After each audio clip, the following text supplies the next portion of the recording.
At 2:47 in the afternoon, Eastern Standard Time in the middle of the Arabian Sea, a captain made a decision, not a military decision, not a strategic calculation handed down from Tehran, a personal decision, the kind that gets made in the space between one breath and the next, when a man standing on the bridge of a 275-meter cargo ship looks through the glass at a United States Navy destroyer pacing him off his starboard beam and decides, consciously, deliberately, that he will not turn around.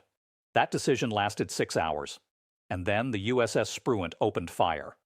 What happened on April 19, 2026 in the Arabian Sea is going to be studied in naval academies for decades, not because it was the largest naval engagement in history, not because it involved the most advanced weapon systems ever deployed, but because it was something rarer than either of those things. It was a demonstration of American naval doctrine executed with textbook precision in real time, on live camera in front of the entire world, and it taught the same lesson that was written in fire and seawater in this exact same region 38 years ago, when Iran last decided to test what the United States Navy does when you push it. The answer, then and now, is the same. It does not negotiate, it does not hesitate, and it does not miss. I'm Brady Van Trex. Stay with me, because by the end of this, you are going to understand exactly what happened out there, why it happened, why the historical parallel to 1988 is not a coincidence, and what it means for the Persian Gulf crisis going forward. Let's start with the ship because you need to understand what the MV Touska actually was before you can understand the weight of what the United States Navy did to it. The Touska was not a small vessel. She was 275 meters long. That is roughly the length of 3 American football fields placed end to end. She displaced nearly as much tonnage as an aircraft carrier. She had containers stacked 7 high across her deck. She was built to carry enormous volumes of cargo across open water. And she was doing exactly that on the morning of April 19th, steaming at 17 knots on a direct course for Bandar Abbas, one of Iran's most critical port facilities on the northern shore of the Strait of Hormuz. On the surface, she looked like any other commercial cargo vessel crossing the Arabian Sea. But there were 2 problems that made her anything but ordinary. First, the Touska was Iranian-flagged. Second, she was owned by Mossacar Darya Shipping Company, an entity that the United States Treasury Department had placed under sanctions back in 2012. This was not a vessel that had wandered into a restricted zone by accident. This was a sanctioned Iranian cargo ship sailing at full speed toward an Iranian port, on a course that put her directly on a collision course with a United States naval blockade that had been in place and actively enforced since April 13th. And here is what makes the Touska's captain's decision so remarkable and so consequential. He was not the first to try it. By the time the Touska entered the Arabian Sea on April 19th, the United States Navy had already intercepted and redirected 25 commercial vessels. 25 ships had approached the blockade perimeter. 25 captains had received the warnings. 25 captains had looked at the situation, assessed what was in front of them, and made the rational decision. They turned around. The Touska's captain was number 26, and he did not turn around. To understand why that mattered, you need to understand what the blockade actually was. Military analysts were describing it as the most comprehensive maritime interdiction operation the United States had conducted in the Persian Gulf since Operation Earnest Will in 1987 and 1988. Every vessel attempting to enter or exit an Iranian port was being intercepted. Every ship was being turned around or boarded. The blockade was not symbolic. It was not a show of force designed to create political pressure. It was absolute, and it was being enforced with the kind of sustained operational tempo that only a carrier strike group can maintain. At approximately 1400 hours local time on April 19th, the Arleigh Burke-class guided missile destroyer USS Spruance detected the Touska on radar. Now, I want to take a moment here to describe this ship to you, because if the Touska was an immovable object, the Spruance was very much an unstoppable force. The Spruance is over 500 feet long. She displaces 9,000 tons. She carries a crew of 329 people. Her weapon systems include Tomahawk cruise missiles, torpedoes, standard interceptors for ballistic missile defense, and a 5-inch Mk-45 naval gun mounted on her forward deck that can fire 20 rounds per minute at targets over 13 miles away. She had been operating as part of the USS Abraham Lincoln Carrier Strike Group and had been enforcing the blockade for 6 consecutive days. Her crew had intercepted vessels before. They knew the procedures down to the minute. The captain of the Spruance ordered the ship to close the distance, and then the warnings began. The first radio transmission went out at 14:10 hours. It was clear, professional, and unmistakable. The Tuska was told she was approaching a restricted maritime zone. She was ordered to alter course immediately. She was asked to acknowledge the transmission. The Tuska maintained course at 17 knots. No response. The Spruance transmitted again and again. The warnings went out across multiple frequencies simultaneously. Emergency maritime channels, commercial shipping channels, military frequencies. Every single transmission was recorded. Every warning was logged with a timestamp. The United States Navy was building a legal and operational record that would be unassailable in any international forum. But more than that, they were giving the Tuska's captain every possible opportunity to make a different choice before the next phase of the playbook began. 1 hour passed. The Tuska did not respond. The Spruance held position, pacing the cargo ship off her beam, staying within visual range, not threatening, not escalating, just present, watching, waiting. 2 hours, still no response. The distance to the Strait of Hormuz was closing with every revolution of the Tuska's propellers. 3 hours, 4 hours.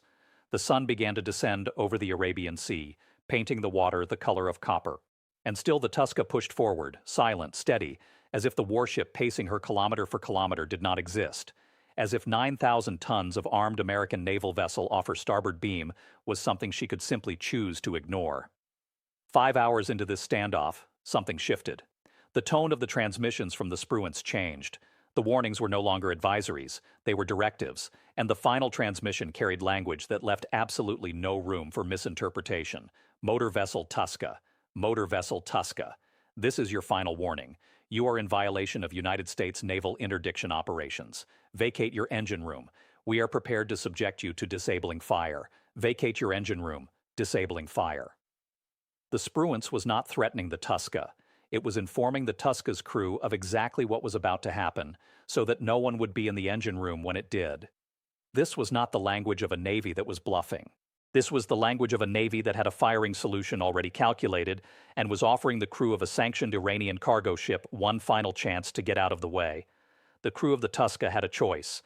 Evacuate the engine room, signal compliance, allow a boarding team to take control peacefully, or continue on course and find out, firsthand in real time, what disabling fire from a United States Navy destroyer actually means. They chose to find out. At 20:22 hours local time, the USS Spruance opened fire. The 5-inch Mk-45 gun on her forward deck had already acquired the firing solution. Range, trajectory, wind speed, sea state, everything accounted for. And then the order was given. Fire. I want you to understand the physics of what happened next, because there are no cameras rolling here, no footage to watch. You are going to have to build this in your head. A 5-inch naval gun does not make a sound you would describe as a gunshot. It makes a sound you feel before you hear it, a deep, percussive concussion that moves through the air and into your chest. The shell it fires weighs 70 pounds. It travels at over 2,600 feet per second.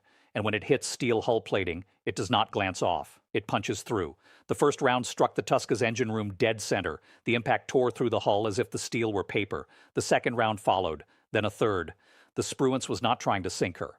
Sinking a vessel that size in international waters creates environmental hazards, legal complications, and political consequences that nobody wanted. The objective was surgical and specific. Destroy the propulsion system, stop the ship, take control. That is exactly what happened. The rounds tore through the engine room, rupturing fuel lines, shattering coolant systems, destroying the main propulsion machinery. Within seconds of the third impact, the Tuska's engines went silent. The massive cargo ship, which moments before had been steaming at 17 knots through international waters toward Iranian territory, slowed further, and then stopped, dead in the water, in the middle of the Arabian Sea, with the United States Navy destroyer sitting 500 meters off her beam. And now the second phase of the operation began. 15 kilometers to the north, a ship had been holding station and waiting for exactly this moment. The amphibious assault ship USS Tripoli is not something most people have a mental image of, so let me give you one. She displaces 41,000 tons. She is effectively a floating military base, capable of carrying a full aviation combat element and deploying it anywhere within range. On her flight deck that evening, 2 MH-60S Seahawk helicopters had been prepared, their rotors already turning. The Marines of the 31st Marine Expeditionary Unit were already aboard. Strapped in, helmets on, weapons ready, fast ropes rigged in the cabin doors. The call came from the Spruance. Tuska is disabled. Commence boarding operations. The Seahawks lifted off the Tripoli's deck and banked hard south toward the coordinates. The flight took less than 3 minutes. Now, a fast rope insertion is not something most people have seen or can easily visualize, so I want to describe it carefully, because what these Marines did next is remarkable under any circumstances. A Marine in full combat gear, carrying 60 pounds of equipment, grabs a thick rope suspended from a hovering helicopter 40 feet above a moving ship's deck. He grips the rope with both hands and controlled friction from his boots and descends in approximately 3 seconds. It is a controlled fall. It requires precision, strength, and trust in your training, because if anything goes wrong, if the ship moves, if the helicopter dips, if your grip fails, the consequences at 40 feet are severe. 12 United States Marines were on the deck of the Touska within 30 seconds of the Seahawks arriving on station. The boarding team moved fast and with the kind of coordination that comes from running these exact scenarios hundreds of times in training. 2 Marines to the bridge, 4 moving aft toward crew quarters, 2 taking positions covering the main deck, the remaining Marines clearing the engine room, confirming the damage, checking for trapped or injured crew in the compartment that had just taken naval gunfire. The entire operation, from the first Marine touching the Touska's deck to the ship being declared secure, took less than 10 minutes. The MV Touska, the 275-meter Iranian cargo ship that 6 hours earlier had been steaming defiantly past repeated warnings from a United States Navy destroyer, was in American custody. CENTCOM released video of the operation. Shot in night vision, the footage shows the Seahawks approaching through the darkness, the fast rope descent. The Marines moving across the deck in the darkness with absolute coordination. It is grainy, it is green-tinted, and it is completely unambiguous about what it shows. This was not a negotiation. This was a seizure, executed with precision, with overwhelming force, and in a way that left no room for anyone watching. In Tehran, in Beijing, in Moscow, in any capital on Earth, to misunderstand what the United States Navy had just done. The footage was released deliberately. The United States wanted everyone to see this. And here is the part of this story that I think gets lost in the immediate drama of the boarding itself. This was not improvised. This was not a reaction. Every element of what happened on April 19th, the 6 hours of warnings, the final transmission ordering the crew to vacate the engine room, the surgical disabling fire, the Marines already on the Tripoli with rotors turning, all of it was a playbook. A playbook that the United States Navy has been refining for decades, and a playbook that was executed almost identically 38 years ago in this same body of water. In 1988, Iran was doing what Iran does when it feels cornered. It was harassing commercial shipping, laying mines across the Gulf, threatening the Strait of Hormuz. The Reagan administration made the same decision the administration made in 2026. The United States Navy would enforce freedom of navigation, and if Iran chose to test that, the response would be immediate and overwhelming. On April 18, 1988, after the USS Samuel B. Roberts struck an Iranian mine and nearly sank with all hands aboard, the United States launched Operation Praying Mantis. What followed over the next 8 hours was the largest American naval surface engagement since World War II. Iranian platforms destroyed, frigates sent to the bottom of the Gulf, fast attack boats obliterated. In a single day, American forces sank or disabled roughly half of Iran's combat-capable fleet. And the message was delivered with such clarity that the Ayatollah Khomeini, the man who had called America the Great Satan for a decade, who had built his entire political identity around defiance of American power, went on national radio and told his people that accepting a ceasefire was more bitter than drinking poison. He drank the poison. The war ended. Iran's navy was finished. The Strait of Hormuz remained open. The Touska seizure in 2026 was not Operation Praying Mantis. It was one ship, one boarding, one captain who made the wrong call. But the operational philosophy was identical. Warnings first, documented procedure, every legal box checked, and then, if compliance is not achieved, overwhelming, immediate surgical force. No committee, no additional negotiations, no hesitation. The 5-inch Mk-45 gun that disabled the Touska in 2026 is a direct descendant of the weapon systems that destroyed Iranian platforms in 1988. The fast rope insertion techniques the Marines used had been refined through decades of maritime interdiction operations. The playbook had not changed because it did not need to change. It worked in 1988. It worked in 2026. History does not repeat exactly, but in the Persian Gulf, it rhymes with remarkable precision. Iran's response was swift and entirely predictable. State media called the seizure piracy. The IRGC-affiliated Tasnim news agency quoted Iran's top joint military command vowing retaliation. Iran's first vice president, Mohammad Reza Arif, issued a statement. I want to read you the exact words because they are important. He said, "Either a free oil market for all or the risk of high costs for everyone. This is the threat Iran has made for decades. Close the strait, disrupt the oil supply, make the world pay." It is a threat that sounds significant because the Strait of Hormuz is genuinely significant. Roughly 20% of the world's oil supply and a comparable share of the world's liquefied natural gas flows through that narrow waterway every single day. When the strait is disrupted, gas prices in Jakarta go up, energy bills in Manchester go up, manufacturing costs in Mumbai go up. The global economy is not an abstraction when it comes to Hormuz. It is a very real, very tangible pressure point. But here is the gap that Iran's leadership consistently fails to acknowledge publicly, even as their military commanders understand it privately. The difference between threatening to close the strait and actually closing it is the difference between posturing and action. And when Iran tries to move from posture to action, it runs into the same obstacle it ran into in 1988, the United States Navy. On the same day the Touska was seized, Iran fired on 3 commercial vessels attempting to transit the Strait of Hormuz. One was French, one was British, and one was Greek. None of them were American. Think about what that tells you. Iran was lashing out at targets that had no ability to defend themselves, because the target that could defend itself, that had just demonstrated exactly what defending itself looks like, was sitting 500 meters off the beam of a disabled Iranian cargo ship in the Arabian Sea. Iran's asymmetric strategy in the Gulf has always been built on a specific assumption. The assumption that the cost of American escalation will exceed Washington's political willingness to pay it. That threatening enough, making enough noise, creating enough uncertainty will force the United States into restraint. Operation Praying Mantis disproved that assumption in 1988. The Touska seizure disproved it again in 2026. 2 days after the Touska was taken into custody, Vice President J.D. Vance was scheduled to travel to Islamabad, Pakistan, for a second round of peace talks with Iranian negotiators. Iran did not send its delegation. The Iranian Foreign Ministry issued a statement: there will be no talks while the blockade remains in place. The ceasefire that had been holding, however tenuously, expired 2 days after that. The Persian Gulf returned to the same dangerous equilibrium it had occupied for weeks. Iran threatening, the United States responding, and the world watching to see who blinks first. History has already answered that question. Khomeini blinked in 1988. He called it poison, but he drank it. Because the alternative, continuing a naval confrontation with the United States in open water, was not a confrontation that Iran's military was capable of sustaining. In 2026, the calculation is the same.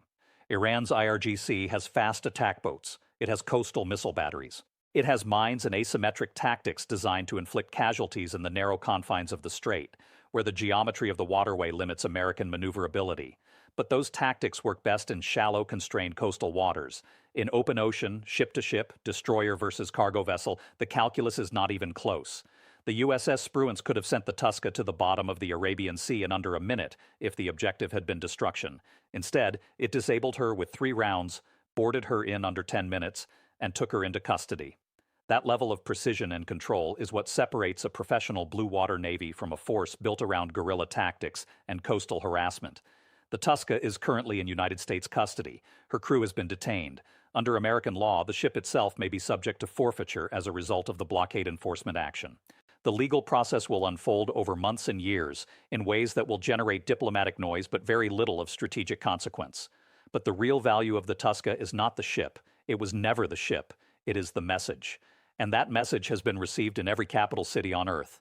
2 days after the Touska seizure, the Pentagon announced that American forces had detained another vessel, the MT Al-Fani, in the Bay of Bengal. The statement from the Department of Defense was matter-of-fact and deliberate. The language was chosen carefully. The United States would pursue global maritime enforcement efforts to disrupt illicit networks and interdict sanctioned vessels providing material support to Iran. And then came the key phrase: anywhere they operate. Not in the Persian Gulf, not in the Arabian Sea. Anywhere. The blockade is not regional. It is not confined to a particular stretch of water between the coast of Oman and the tip of the Iranian Peninsula. It is global. It is being enforced with the kind of methodical, sustained operational capacity that only a navy with genuinely unlimited reach can maintain. Iran cannot match that capacity, not even close. The IRGC Navy is a force designed for short-range, high-intensity asymmetric operations in home waters. It is not a force that can project power into the Bay of Bengal, into the South Atlantic, into the Mediterranean. The United States Navy operates in all of those places simultaneously, all the time, continuously. Iran understands this, which is why the threats always focus on the strait, always focus on the pressure point where geography creates a temporary equalizer. But the moment the confrontation moves to open water, the moment the question becomes whether a cargo ship can defy a guided missile destroyer in the Arabian Sea, the answer is not a strategic question. It is a physics question, and the physics are not complicated. A 70-pound shell traveling at 2,600 feet per second and a 9,000-ton warship with a trained crew and a calculated firing solution will always beat a 275-meter cargo ship and a captain who decided not to turn around. Here is where I want to leave you, because this is the part that matters beyond the drama of the boarding itself. What you just heard is not simply the story of one ship being stopped by one warship on one afternoon in the Arabian Sea. It is the story of a doctrine being demonstrated, a doctrine that says the United States Navy enforces freedom of navigation.